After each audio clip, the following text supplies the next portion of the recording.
Hello everyone, and welcome back. Today we're going to be going over the favorite class of many new players, the Scout. There's a lot of draws to the Scout that make this game much more beginner friendly, such as the flare gun and the grappling hook. This is due to many new players not being used to operating in low light environments, and having trouble navigating the terrain without any movement tools that they're familiar with. So, naturally, more light and a grappling hook helps out a lot. But because of these conveniences, many players seem to see the Scout as a beginner class or a low skill class. However, this is not the case. I want to talk about the difference between the skill ceiling and the skill floor. Without a doubt, Scout is definitely the easiest class to survive with, but it requires the most skill to get the most out of, if that makes sense. So, in this guide, I hope to get you on the right path to becoming the best Scout you can possibly be. Let's go ahead and get started with the Scout's weapons. First of all, we have the Scout's primaries. The default weapon is an automatic assault rifle called the Deep Core GK2. And at level 10, you unlock the alternate primary weapon, the M1000, which is more of a DMR kit style weapon with a charge mechanic. So let's go ahead and take a look at the Deep Core now.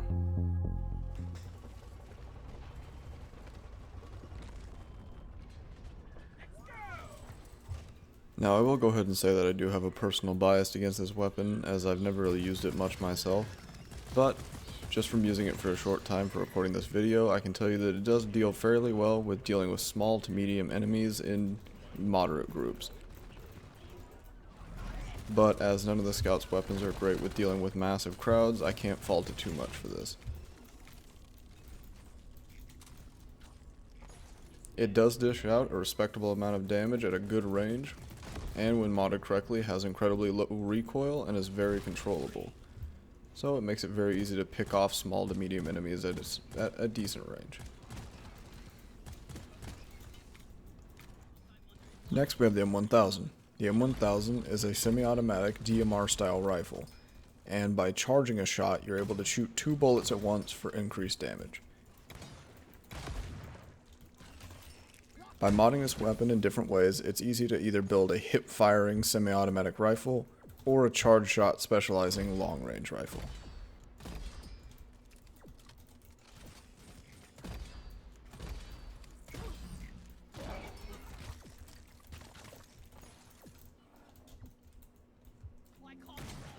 As far as bullet-based weapons go, this is one of the strongest single-shot weapons in the game.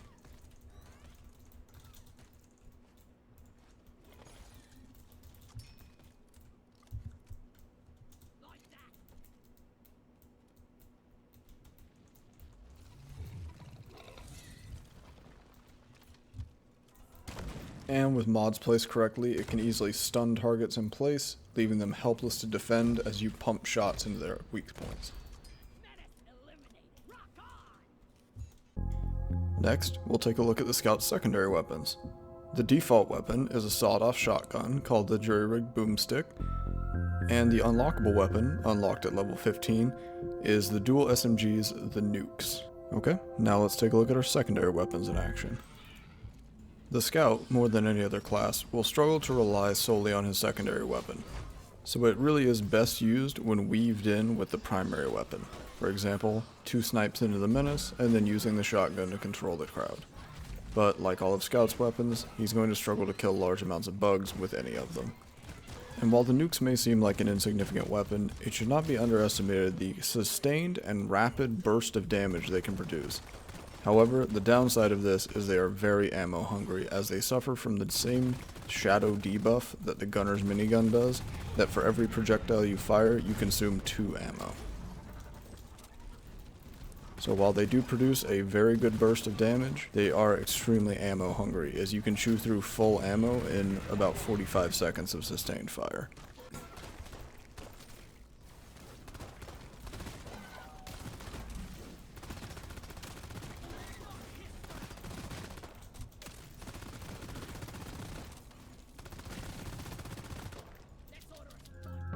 Alright, now we get to talk about the really interesting pieces of equipment in Scout's arsenal. The grappling hook and the flare gun. These are hands down the most important items in your arsenal. The grappling hook provides you unmatched mobility over your fellow dwarves and bugs alike. And the flare gun is the single most powerful tool in the game. I am not exaggerating when I say this, I would take it over the grappling hook. Think of the flare gun as an automatic accuracy stat bonus to every member of your team, because if they can see what they're shooting, they can shoot it. But before we talk about the flare gun at any more length, let's dial it back and look at the equally important grappling hook. Without a doubt, the tier 4 mods for the grappling hook, which are unlocked at level 15, are the most influential in your build of it. So, these mods are Safety First for 33% less fall damage reduction after you let go of the grappling hook for 3 seconds, Momentum, which gives you 50% more movement speed for 3 seconds after releasing the grappling hook, and Bypassed Integrity Check, which reduces the cooldown of the grappling hook by 1 second. However, the only ones that I find really significant to the play of the grappling hook is Momentum and Safety First. First, let's talk about Safety First, along with some visual aid. This reduces the fall damage you take by 33% after you release the grappling hook for 3 seconds. So, essentially, if you're going to fall when you're grappling, this is going to save you. Very useful early in the game when you're still learning how to use the grappling hook.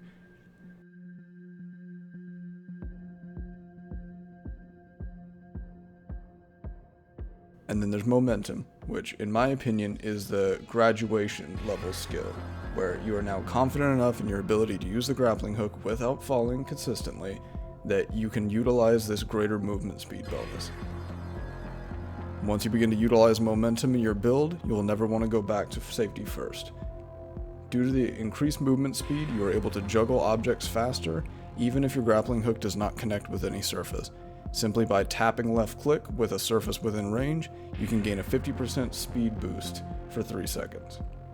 Now that we've spoken about the upgrades you want on your grappling hook, let's look at how to use the grappling hook in the caves effectively. The easiest way to remember how to use your grappling hook is you are Tarzan, not a harpoon. If you want to land on a ledge, don't aim at the ledge.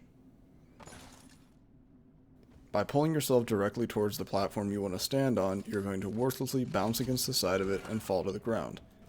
Instead, opt to aim for something above it, behind it, around it, or even closer to you, and use the momentum gained from pulling yourself towards that to land on the platform you want to land on.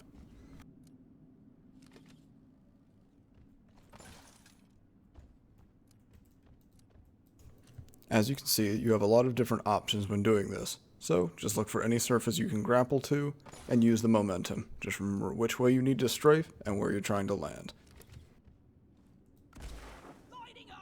Let's see another example of this. If we want to get on top of this platform here, grappling to the edge of it is not going to help us. Aside from a lucky ledge grab, we're not going to get up there. So, instead, we're going to pull ourselves towards the ceiling, release early, and land on top of where we want to go.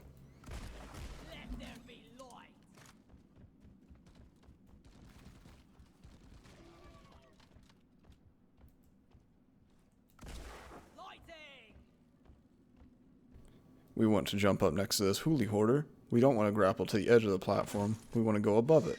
This lands us safely up on the ledge and right next to where we want to be. So we can take out that hoarder and get the gems. Trying to escape a dwarf who wants your precious minerals ain't gonna happen, bug. And I'll go through a few more rapid fire examples of this. See if you can understand my thought process as I select a grappling location and the platform I want to land on. And if you ever feel the need to make an extremely long jump, remember that the tier 3 upgrade at level 10 on the scout's armor gives you an automatic 33% fall damage reduction. This is before Safety First on the grappling hook, so making a long jump as a scout is not as bad as it may seem.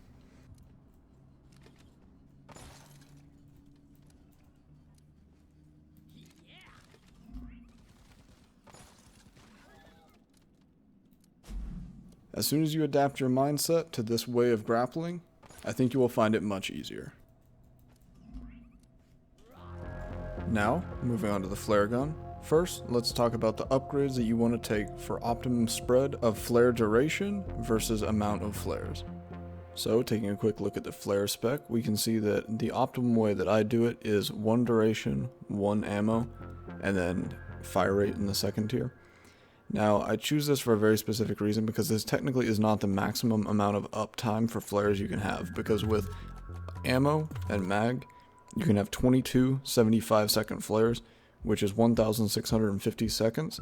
However, if you go with only 3 mag for 18 and 1 ammo, 1 duration, 18 times 90 is 1,620, so it's 30 less seconds of total flare uptime. But here's the thing, if you have 75-second flares, you're probably going to have to reapply these flares at some point. So realistically, having 4 more flares is really not going to offset having to reapply 3 to 4 flares at the same time, multiple times per mission. So, in my opinion, the optimal way to run flares is 1 duration, 1 ammo, and rapid fire. Because particularly, I shoot flares 3 at a time to light up a whole cave, and then I'll reapply them 3 at a time. And the fire rate just helps with that mag dump and fanning them across the cave, if that makes sense. And for a simple demonstration of the effectiveness of flares, would you rather fight in this or this?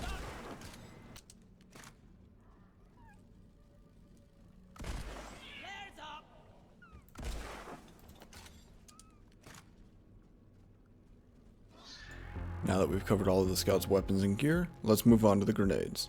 The Scout has 3 grenades, just like every other class, which are the Inhibitor Field Generator, the Cryo, and the Pheromones. Now to briefly go into detail on each of these grenades, starting with the Inhibitor Field Generator, or more commonly known, IFG, we see that it does exactly what it says on the box. It slows enemies down, and it weakens them. So, anyone in an IFG is taking more damage and moving more slowly.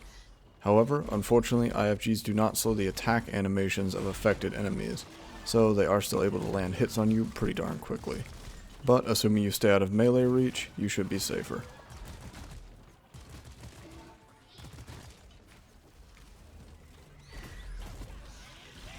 I will now intentionally demonstrate that the attacks are the same speed.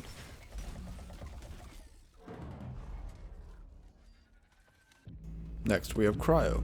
If you ever just need to kill a breeder right now, or you're getting overwhelmed and need to freeze a bunch of grunts, Cryo is the way to go. I have to say this is probably the strongest grenade the Scout has access to right now, as it can dead stop many enemies in their tracks, as well as insta-killing most flying enemies in the game in a single grenade. Now here's the inner boomer in me speaking. Pheromones used to be amazing, but they're pretty bad now. Back in my day, pheromones would completely incapacitate any enemy that was affected with them and cause them to fight the enemies around them. Now pheromones are pretty inconsistent, and most enemies affected will usually either continue to fight you or just fail to attack each other at all. And adding on to that, it has a very small splash radius, and the Scout only carries 4, and the effect doesn't last very long at all. So, sadly, pheromones may never retake their crown as the best grenade in DRG. But we can hope, as they're getting a small buff in Update 32. So, here we are. We've gone over all the Scout's weapons, equipment, and grenades. So, the only thing left now is learning how to actually play the class effectively. Now, if you started playing another class, you may struggle with this transition because the Scout plays very differently than the other 3 classes in the game. You cannot hold your ground. You cannot plant your feet and fight bugs. You have to play on your feet all the time. You have to shoot while grappling through the air. You have to perform actions faster than anyone else because you cannot defend yourself like they can. You are not a battle-hardened warrior. You are a ranger. You play quick on your feet and you stay out of reach. Using your grappling hook whenever it comes off cooldown to make space between you and your enemies is always a good idea because the Scout excels at range and crumples under melee pressure. So, the further you are from your enemies, the more of an advantage you have. Before we get into any of this footage, I just want to remind you that Scout is the hardest to play solo. He thrives in team environments where his fellow dwarves can help him eliminate bugs while he can press the mission objectives faster than anyone else. But while playing solo, you do have to contend with the swarm while doing the mission objective yourself. So, before we watch these clips, just remember that this is easier to do in multiplayer. In this first clip, I'm moving on the second to last egg that I need to complete the mission when the bugs just start to pile in faster than I can kill them. At this point, I have to go into a defensive kiting strategy where I slowly pick off bug after bug, while also allowing Bosco to do what damage he can.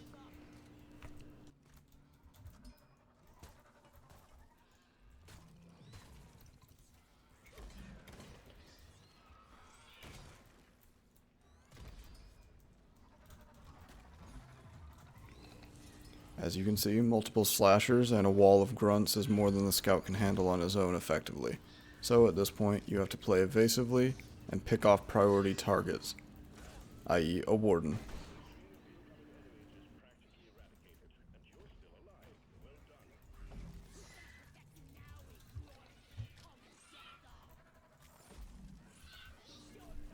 Wardens should always be considered priority targets as they make every bug around them much tougher to kill.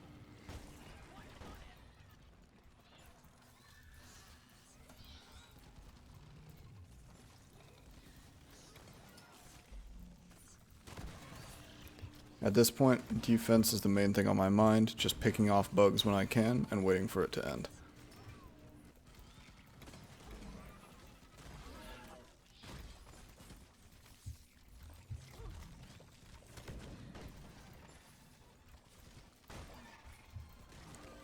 Always remember that depending on the composition of the swarm that is attacking you, you may need to adapt different evasive maneuvers.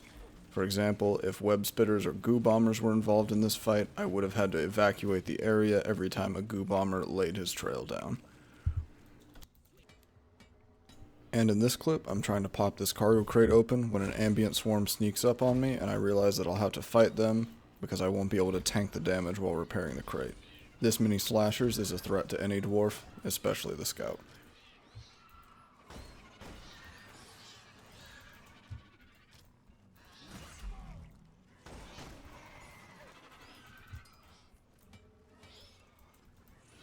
Note that you can always work on your objective even while in a fight. So, if you can get a couple swings in on a cargo crate in the middle of a fight, it's always worth doing.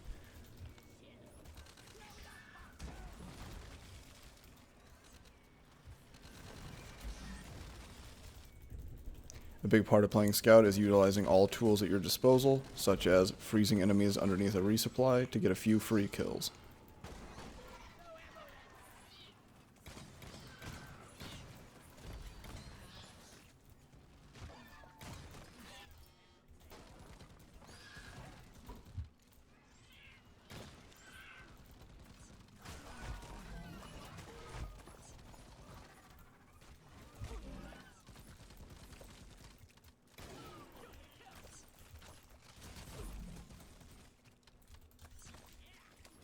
And after defending myself from that swarm, I'm free to open the cargo crate in peace.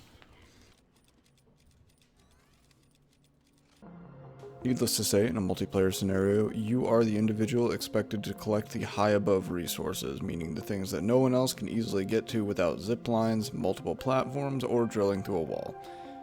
So whenever the engineer starts slinging platforms, you should treat that as your dinner bell to go collect the gold, nitro, morkite, whatever it is that you need to get. You should be right on top of that. But other than that, everything we've learned here today applies in multiplayer. Fighting, kiting, it's all just easier with your teammates. Just make sure your team is well supplied on nitro and has light, and they'll be happy with you. And now for just a few general purpose tips.